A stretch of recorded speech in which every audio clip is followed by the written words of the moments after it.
YouTube, what up, man? It's your boy, your partner, your mans and them. The right brother, y'all hold on.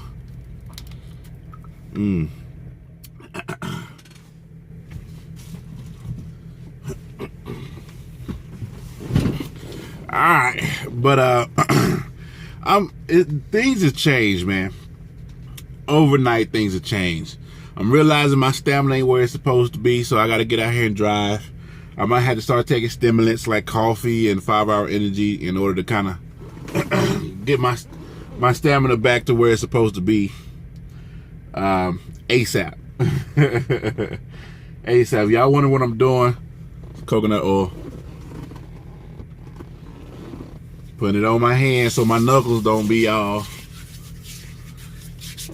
ashy. Even though, anyway, so yeah, I'm driving in California now that I pay for the fuel and that I pay for the truck. There's a cushion there there's not a cushion there no more. As a company driver, you don't really care. You just drive, you know. But now I got to take into account my speed, my fuel, my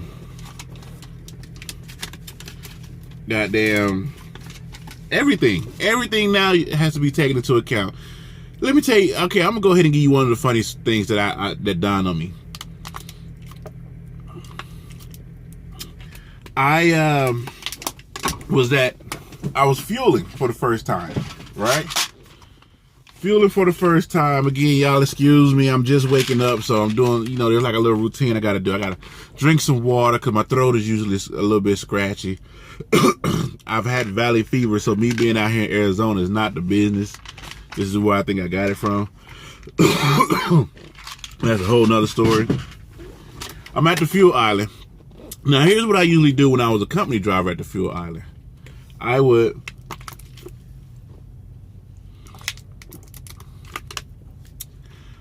put my comm data in. I will put my whatever company I'm with, like Loves or TA. I'll put my rewards card in. I would put all my information in, take off the caps, put both things in, put them squeeze them as hard as they can go. When I put the, you know, the hose into the gas tank, squeeze the handle as hard as it can go and hit click so it'll lock in, right? And then I would casually walk over to pump side to do the same thing. Then I would casually go grab the thing and casually clean my windows and my mirrors and take my time. You know, I'm looking at my headlights like, why not? Get some paper towel, wipe my headlights down and everything so I have good visibility at night. That's what I used to do. And let me tell you what happened. I put the pump in the driver's side. I put the pump in on the passenger side. I went to grab the window cleaner to clean my windows. And as I'm just casually taking that first 2-3 strokes to get the soap suds off the window, I realized I'm paying for this motherfucking fuel. Yo, when I tell you that I dropped that shit and jumped and stood in front of the machine like $75, $85, $100, $110, click. I don't need that much fuel. I needed 50 gallons to get a shower, so I got 50.5 gallons. Cost me $115. I don't have my wire management yet. I mean my receipt management yet. So right now everything is going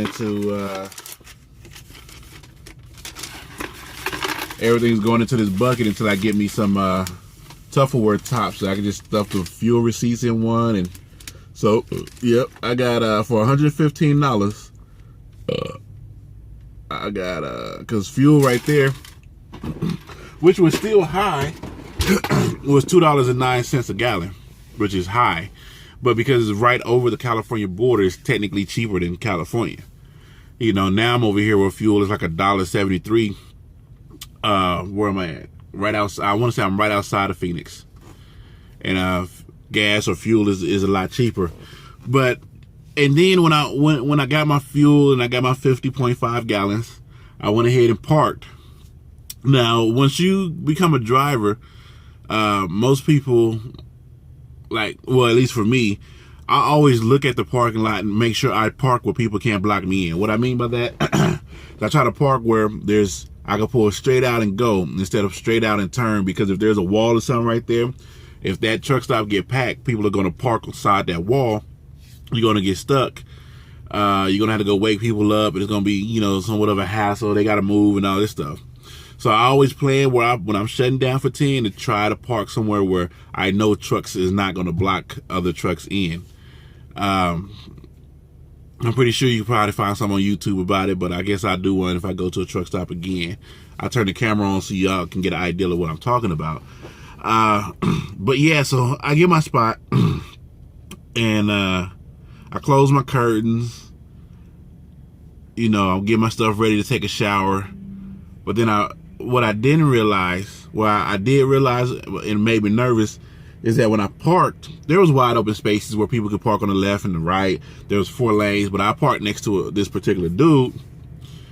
Why did I park next to him? Because it looks like he was shutting down for 10. He parked just before I did, closed his curtain, and I was like, cool. Now, here's why I did that. Because now that I pay for this truck, I also pay for insurance on this truck. So I want to get a spot where either trucks are already there or people can't back up. Because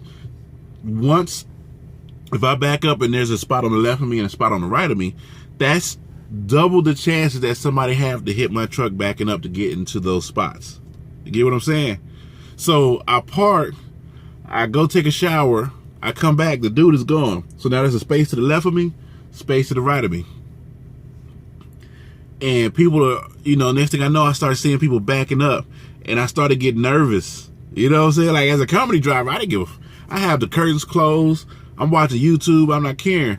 But now that I'm paying for this truck, when people are backing up and it looks like they're gonna get close, I'm ready to press that air horn. I don't know what that is, but I'm ready to press that air horn. That shit right there is crazy. So not only is people driving faster than me because they don't pay for the fuel, I'm getting nervous about the amount of fuel that I'm putting in because I want every load to be profitable, of course.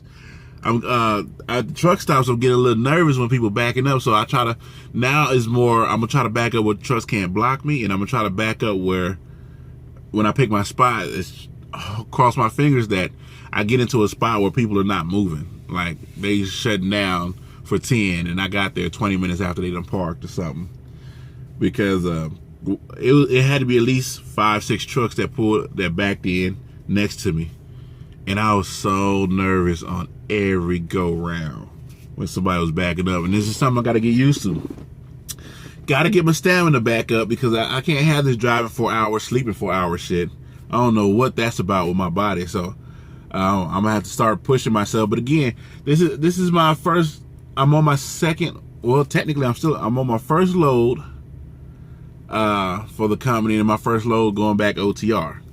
So it's gonna take a little time to get back into the groove of things. My body is set to a certain way. I'm used to, at 3-4 in the morning, I'm used to being at home laid up under such warm, fluffy love. And now I have a bed back there again. It's like my body be like, hey, stop, take a nap. But it ain't even a nap. That's full-blown sleep for me. I sleep 4 or 5 hours straight.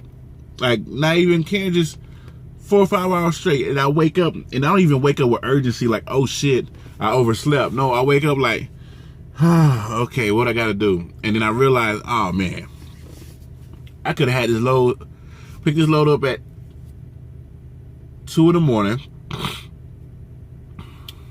and shot it over to California. I could have been in California maybe 4 or 5 hours.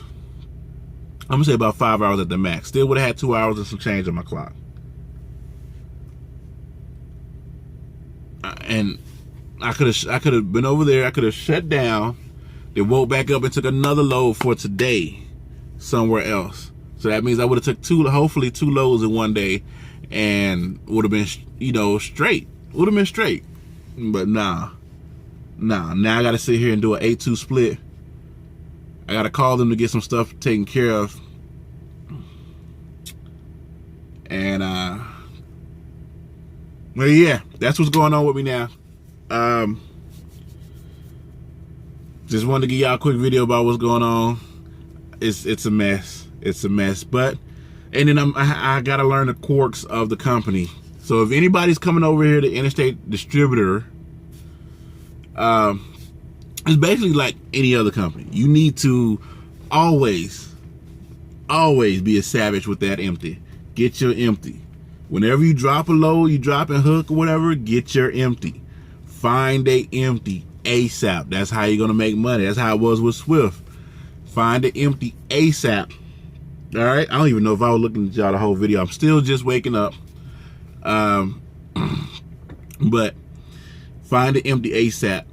And once you do that, you can definitely get dispatched on a load or whatever. And the truck's running good. It's governed, so I ran it at its governed speed. It's probably like 66, 67, and I still got about 7.3 miles to the gallon, which I was surprised. But that load wasn't really that heavy. So I'm pretty sure when I get a heavy load, that's when I'm gonna see that shit drop dramatically. I was coming through the mountains out of California on the 8 heading over to Arizona, and I averaged 8.8 miles to the gallon. So, you know, that right there is something I had to get used to. I'm learning. I got the 13 down, you know.